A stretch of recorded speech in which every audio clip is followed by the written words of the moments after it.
It's strange how you can live with someone, share every corner of your life and still feel like a stranger has moved in. At first, I didn't think much of the little things Alex was doing. Relationships change, and people get busy. That's life. But as the weeks went by, the little things started adding up. They weren't just coincidences anymore. They were patterns. It was the phone that bothered me the most. Alex had always been open about his messages, even leaving his phone on the kitchen counter without a second thought. Lately, though, he'd started keeping it close, like it was glued to his pocket. When it buzzed, he'd glance at it, a small smile flickering across his face, and then he'd lock the screen so fast it was almost comical. I told myself I was being paranoid. Everyone's entitled to their privacy, right?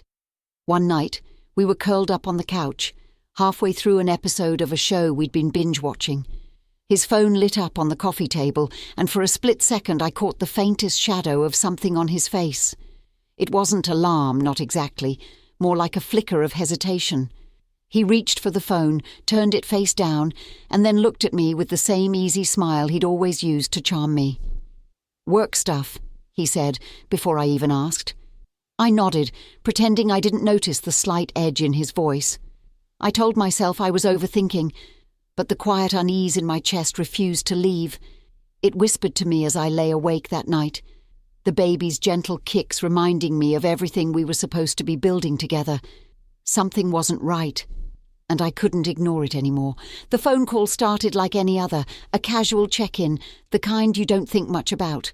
I hadn't heard from Emily in months, so when her name popped up on my screen, I answered with a smile, expecting the usual small talk. What I didn't expect was the sinking feeling that crept into my chest as her words unfolded. "Hey, how are you holding up?" she asked, her voice light, almost too casual. "I'm fine," I said, trying to keep up with her tone, though I could tell there was something she wasn't saying. "Why? What's going on?" Emily hesitated, and for a moment I thought she might back out of whatever it was she'd called to say. But then her tone dropped quieter, as if she was sharing a secret. "I don't know if I should bring this up, but I heard something about Alex." My stomach clenched. "What about him?" "It's probably nothing," she said quickly, like she was trying to soften the blow before delivering it. "But people at work have noticed how he acts around one of the contractors, Dana." The name hit me like a pebble skipping across water. At first it didn't mean much, but the ripples it caused in my mind wouldn't stop. "Dana?" I asked, feigning ignorance. "I think he's mentioned her once or twice. What about her?" "Well," Emily said, her voice lowering even further, "he seems different around her. Like, not professional. He gets flustered, blushes, stammers, stuff Alex doesn't usually do. And apparently he tried really hard to convince her to stay when she said she couldn't work there anymore." My laugh came out more like a nervous sputter. "That doesn't sound like him," I said, though my hands had started to tremble. Emily didn't push. "Maybe it's nothing, but I thought you should know. Just keep an eye out, okay?" When I hung up, the silence in the house felt louder than it ever had. I stared at the phone in my hand, replaying Emily's words in my mind. Alex had never been the kind of person to lose his composure, let alone over someone he worked with. It didn't add up, or maybe it did, and I just didn't want to see it. That night I lay in bed next to him, his even breathing filling the room. I wanted to shake him awake and demand answers, but instead I stared at the ceiling, my mind spinning with doubts. Was Emily exaggerating, or had I missed something glaringly obvious? The baby kicked lightly, a small reminder of the life we were building, but even that comfort couldn't push away the unease settling deep in my chest. Something was wrong, and I couldn't ignore it any longer. I watched Alex carefully, the way his hand lingered over his plate as if grounding himself before continuing. His response was smooth, almost too smooth, and it set my nerves on edge. Alex was never at a loss for words. He was confident, quick on his feet, and always knew how to steer a conversation. But now, his answers felt calculated, like he'd rehearsed this moment in his head. "Why are you asking about Dana?" he said, trying to sound casual, but I caught the slight tension in his voice. He kept his gaze fixed on his plate, cutting into his food with a precision that felt unnatural. "Emily mentioned her," I replied, keeping my tone light, like it wasn't a big deal. She said Dana made quite an impression at work. Alex laughed, but it was hollow, a little too quick. That sounds like Emily always gossiping. Dana didn't even work with us that long. His dismissal should have ended the conversation, but the way he avoided my eyes told me everything I needed to know. There was something here, something he wasn't telling me. My heart thudded in my chest, each beat a reminder that I couldn't let this go. Not yet. I decided to push, just a little. I heard you tried to convince her to stay, though. Why would you go out of your way for someone who wasn't around that long? Alex's fork clattered against his plate as he set it down a little too hard. He finally looked at me, his expression carefully neutral. She was a good worker, that's all. I didn't want to lose someone who made my job easier. It was a perfectly reasonable answer, but his tone didn't match his words. I wanted to believe him, to brush off the unease gnawing at my stomach. But as we sat there, the silence between us stretching longer than it should, I felt the doubt settle in like a heavy weight. I forced a smile, pretending to be satisfied with his answer, and changed the subject to something trivial, an upcoming doctor's appointment, a nursery item I'd been meaning to buy. Alex seemed relieved, jumping into the new topic like a lifeline. But inside, I was already planning my next move. Something wasn't right, and I was determined to find out what he wasn't telling me. The phone felt heavy in my hands, like it might shatter under the weight of what I was about to find. I had waited until Alex was deep asleep, his quiet snores filling the room, before I even dared to reach for it. My hands were trembling as I entered the passcode. I knew this was crossing a line. It was invasive and wrong, but the seed of doubt Emily had planted had grown into something I couldn't ignore. At first, everything looked normal. Texts from co-workers, notifications from sports apps, and a long thread with his mom about dinner plans. I almost felt relieved, like maybe I'd been making a mountain out of a molehill. But then I typed her name into the search bar. Dana. The first hit was an archived message thread. My chest tightened as I opened it. The texts weren't explicit, no declarations of love or anything that screamed affair, but they didn't feel platonic either. There were late-night conversations about their favorite shows, inside jokes I didn't understand, and little compliments tucked between mundane work updates. "You're the only person who really gets me sometimes," one text read. My stomach churned. I kept scrolling, each message cutting deeper than the last. "Last week's meeting was unbearable without you," he had written.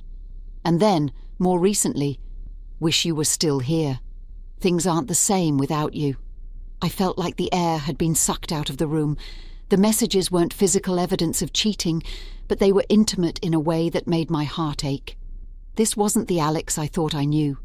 He had always been attentive, caring, and honest, or so I'd believed. But these messages showed a side of him I had never seen, a version of him he had hidden from me. I glanced at the clock. It was almost 2 a.m., but there was no way I could sleep now. My mind raced with questions I didn't know how to answer. Had he felt this way about Dana the whole time? Was I just blind to it? Or had he changed without me noticing? I put the phone back where I'd found it, my heart pounding as I climbed back into bed. Alex stirred slightly but didn't wake. I lay there in the dark, staring at the ceiling, trying to make sense of everything. The baby kicked gently, a reminder of the life growing inside me, and I felt a wave of guilt. How could I bring a child into this? Into a world where the man I loved was hiding pieces of himself from me. The next morning I couldn't even look at him. He kissed me on the forehead before leaving for work, oblivious to the storm brewing inside me. As soon as the door closed, I broke down, tears streaming down my face as the weight of it all came crashing down. I knew I had to confront him, but the thought of what might come next terrified me. What if the answers were worse than the questions? Alex was sitting at the kitchen table, sipping his coffee, when I decided I couldn't wait any longer. The words were right there, sitting heavy on my tongue, and they needed to come out before they consumed me. My chest tightened as I walked into the room, trying to keep my hands from shaking. The weight of everything I'd read, every unanswered question, hung between us like a storm cloud. "I need to talk to you," I said, my voice sharper than I intended. He glanced up, his brow furrowing in confusion. "It's about Dana." His reaction was instant. His body stiffened, his hand frozen mid-reach for his mug. For a split second I saw something flash across his face. Panic, guilt, maybe both. "What about her?" he asked, his tone carefully neutral. I didn't sugarcoat it. "I saw the messages, Alex, all of them. The late-night texts, the compliments, the things you couldn't say to me but could say to her." His face went pale. He opened his mouth to speak, but I didn't let him. "And then there's Emily. She told me about the scene you caused when Dinah said she wasn't coming back. What was that about, Alex? Why does a colleague leaving make you lose control like that?"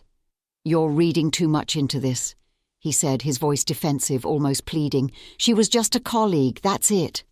I laughed bitterly. "A colleague? Colleagues don't text each other things like, 'You're the only person who gets me.' Colleagues don't cause you to archive your messages and hide them from me." His shoulders slumped and he let out a heavy sigh, running a hand through his hair. "I didn't mean for it to happen," he admitted, his voice barely above a whisper. "We never crossed a line, I swear. But she made me feel appreciated, like I mattered." The words hit me like a punch to the gut. "Appreciated?" I repeated, my voice trembling. "I've been here, Alex, through everything. I'm carrying your child. And you needed her to feel appreciated?" He couldn't meet my eyes. I waited for him to say more, to explain, to apologize, but the silence that followed was louder than anything he could have said. My heart felt like it was breaking, but all I could do was turn and walk away. I needed space to process the betrayal, to decide what came next. But one thing was clear. Whatever we had, it wasn't the same anymore. The moment I saw that photo, my heart started racing like it had a mind of its own.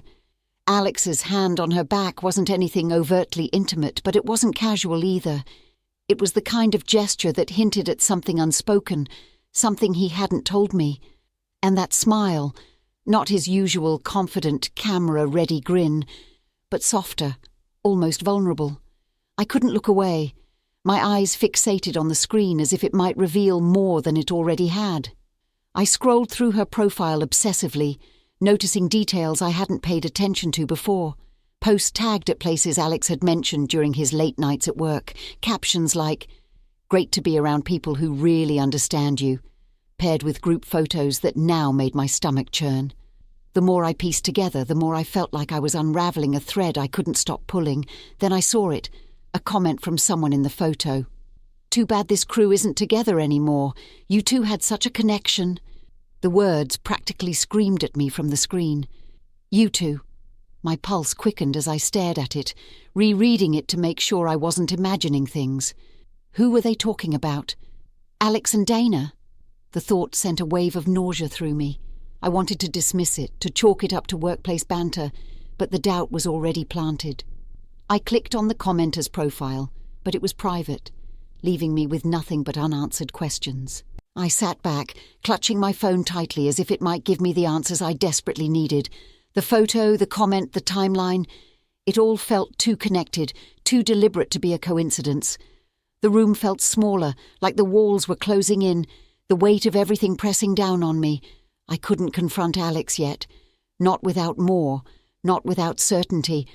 But I also couldn't sit with this any longer. My head swirled with questions. Was I imagining things? Was there really something between them, or was I just piecing together fragments of paranoia into a picture that didn't exist? The baby kicked suddenly, a sharp jab that brought me back to the moment. I placed my hand on my belly, feeling the small movements as tears welled in my eyes. I wasn't just fighting for myself anymore. I was fighting for the life inside me, for the family I thought I had. And right now, I didn't know if Alex was a part of that fight, or the reason I was losing it. The sound of the shower running in the distance was the only thing keeping me steady. My pulse pounded in my ears as I stared at the screen, Alex's draft message glowing under the harsh kitchen light.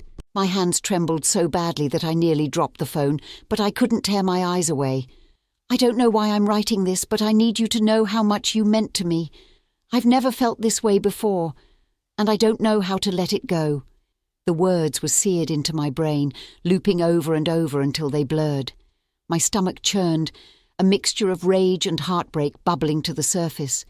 He hadn't sent it, but that didn't matter. The intent was clear. These weren't words you wrote about someone who was just a colleague. These were words from someone who couldn't let go. I placed the phone back on the counter and gripped the edge of the sink, breathing deeply to keep myself from breaking down right there. I wanted to scream, to throw something, to storm into the bathroom and confront him, but I forced myself to stay calm. If I confronted him without thinking, I might never get the full truth. The shower turned off and my heart leapt into my throat. A few moments later, Alex emerged, a towel wrapped around his waist, his hair damp. He didn't notice me at first, humming softly as he dried off. I stood frozen in the kitchen, gripping the back of a chair to steady myself. When he finally saw me, his humming stopped. "Hey," he said, his tone casual, like nothing had happened. But his eyes narrowed slightly, catching something in my expression. "Is everything okay?" I held up his phone, my hand shaking. "What is this, Alex?" My voice cracked, but I didn't care. The draft was open on the screen, its words stark and undeniable. His face drained of colour. He froze, his eyes darting between me and the phone. "Where did you find that?" he asked, his voice barely above a whisper. "Don't do that," I snapped, my voice rising. "Don't make this about where I found it. Explain the message. What did you mean by it? What do you mean to her?" Alex took a step closer, his hands up as if trying to calm me down. "It's not what you think," he started, but I cut him off. "Don't you dare tell me it's not what I think," I said, my voice shaking with anger. "You wrote that you've never felt this way before. You wrote that you can't let her go, and you expect me to believe this is nothing." He let out a shaky sigh, running a hand through his damp hair. "I didn't send it," he said softly, as if that absolved him. I was trying to get my feelings out. I never meant for it to hurt you." "But it does hurt, Alex. It hurts more than you can imagine," I said, tears streaming down my face.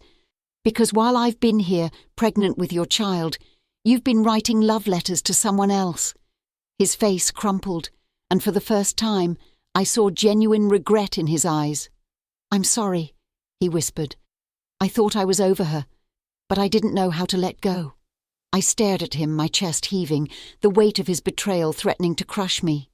The man I thought I knew was gone, replaced by someone I couldn't recognize. And in that moment I realized that no matter what he said, no matter how sorry he seemed, the damage was already done. The door closed behind Alex with a soft click, but the silence that followed was deafening. For a moment I just stood there, staring at the empty space where he had been. My chest felt heavy, as though the air in the house had turned to lead. I told myself this was what I needed, space to think, to breathe, but it didn't feel like relief. It felt like grief. That night I couldn't bring myself to sleep in our bed. Instead I curled up on the couch, the flickering light from the TV casting faint shadows across the room. I tried watching something mindless, hoping it would distract me, but every thought led back to Alex, to Dana, to the life I thought we were building. The baby kicked softly, breaking through the haze of my thoughts. I placed my hand on my stomach, feeling the tiny movements, and whispered, "We're going to be okay. I promise." But even as I said it, I wasn't sure I believed it. When Alex walked through the door, his face carried the weight of a man who had spent every moment replaying his mistakes. He didn't speak right away, just stood there, his eyes searching mine for a flicker of hope. I folded my arms tightly across my chest, bracing myself for whatever was coming. The silence stretched between us, heavy and uncomfortable, until he finally broke it. "I messed up," he said, his voice cracking slightly. "I know I did, but I can't lose you. I can't lose our family." His words hung in the air, but they didn't hit the way they once might have. I wanted to feel moved, to believe him, but all I could think about was the message he'd written, the conversations he'd hidden. The betrayal was too fresh, too raw. "I don't think it's that simple, Alex," I said, my tone calm but firm. "You didn't just hurt me. You shattered everything I thought we had. How do we come back from that?" He stepped closer, his eyes pleading. "I'll do anything. Therapy, counseling, whatever you need. I'll prove to you that I can be better, that I'll never let something like this happen again." Part of me wanted to give in, to believe in the man I had loved for years, But another part, the part that had spent weeks in silent anguish, questioning every moment of our relationship, knew it wasn't that easy. "I don't know if I can forgive you," I admitted, my voice breaking. "Even if I could, I don't know if I could ever trust you again." Alex's shoulders slumped, the fight draining from him. "I understand," he said softly, "but I'm not giving up. Not on you. Not on us." In the days that followed, Alex threw himself into repairing the damage. He scheduled therapy sessions, left handwritten notes of apology, and tried to be present in a way he hadn't been before. But as much as I appreciated his efforts, they felt like bandages on a wound too deep to heal so easily. Instead, I focused on myself and the baby. I started setting up the nursery, painting the walls a soft, calming blue, and assembling furniture late into the night. It became my sanctuary, a place where I could imagine a future even if it didn't include Alex. With every brushstroke, every piece of furniture I put together, I felt a small spark of strength returning. The road ahead wasn't clear, but it was mine. For the first time in what felt like forever, I felt like I was taking control of my life again, one step at a time.